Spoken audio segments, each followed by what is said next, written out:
Kecerdasan emosional atau emotional quotient adalah aspek yang mempengaruhi seseorang dalam bertindak dan berkomunikasi.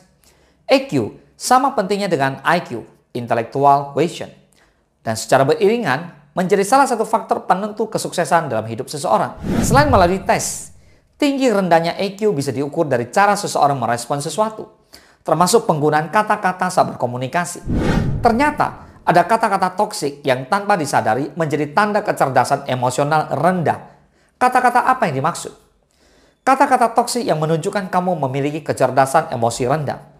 Kata-kata semacam ini tidak sulit, mungkin sangat sering kamu dengar. Kebanyakan orang menganggap penggunaannya mengandung konotasi positif untuk menggugah semangat seseorang. Namun faktanya, kalimat semacam ini justru salah satu bentuk kalimat toksik yang menunjukkan bahwa kecerdasan emosionalmu masih rendah. Apa yang salah dengan kalimat ini? Secara teoritis, kalimat ini digunakan saat seseorang ingin memberikan semangat sekaligus menyampaikan bahwa masalah yang dihadapi bukan kendala besar. Sekilas memang terkesan positif. Namun penulis buku 9 Smart Habits of People with Very High Emotional Intelligence, Bill Murphy, mengungkapkan bahwa kata-kata ini sebenarnya adalah bentuk litotes, yaitu gaya bahasa yang mengandung ironi. Dalam hal ini, kata-kata semacam ini tidak sulit, bukan masalah besar, dan sejenisnya menyatakan perlawanan dari realitas sebenarnya. Untuk lebih mudah memahami, coba simak beberapa contoh litotes berikut ini. Ini bukan momen terbaik, adalah bentuk lain dari ini adalah momen buruk. Tidak buruk digunakan untuk menggantikan kalimat keren, bagus, luar biasa, dan lain-lain. Orang menggunakan litotes untuk berbagai alasan, yaitu menyampaikan sindiran dan menghaluskan pernyataan tajam. Dalam beberapa kasus, gaya bahasa ini juga menekan kesan sombong, di mana pengucap memberikan pesan tersembunyi agar orang lain menganggapnya hebat. Hubungan litotes dengan kecerdasan emosional. Kalimat ini tidak sulit, hanyalah salah satu dari sekian banyak litotes yang perlu kamu waspadai. Walaupun penggunaannya terkesan positif, namun orang yang cerdas dan bijak tidak akan terlalu sering menggunakannya, kecuali pada waktu yang benar-benar tepat. Orang yang cerdas secara emosional akan cukup peka untuk menyadari bahwa ada konotasi licik bahkan jahat di dalam kalimat ini. Untuk memperkuat pemahaman, coba pelajari beberapa kasus berikut ini. Seseorang dengan kelebihan berat badan pasca pandemi dan sulit mengubah kebiasaan yang telah ditumpuk selama lebih dari 2 tahun.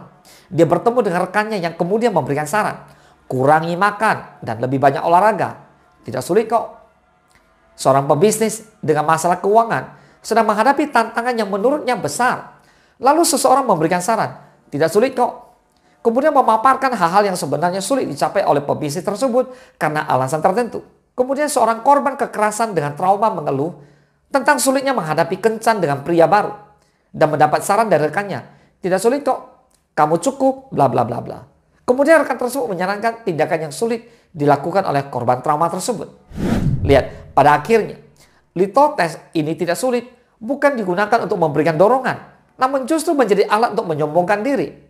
Secara tidak langsung penggunanya memandang segala hal dari standarnya, tanpa memiliki empati kepada orang lain. Litotes yang tidak tepat akan menghambat proses sosialisasi dan komunikasi. Karenanya, orang cerdas hanya akan menggunakannya saat ingin melontarkan hantaman pada pihak layak mendapatkannya. Sementara orang dengan kecerdasan emosional rendah tidak cukup peka sehingga menggunakannya tanpa sadar dengan menciptakan jurang yang dalam. Kesimpulannya, berdasarkan ulasan barusan, penggunaan litotes pada dasarnya bukan hal tepat untuk berkomunikasi secara efektif. Pasalnya, kalimat semacam ini tidak sulit mengandung ironi yang cenderung mengecilkan lawan bicara.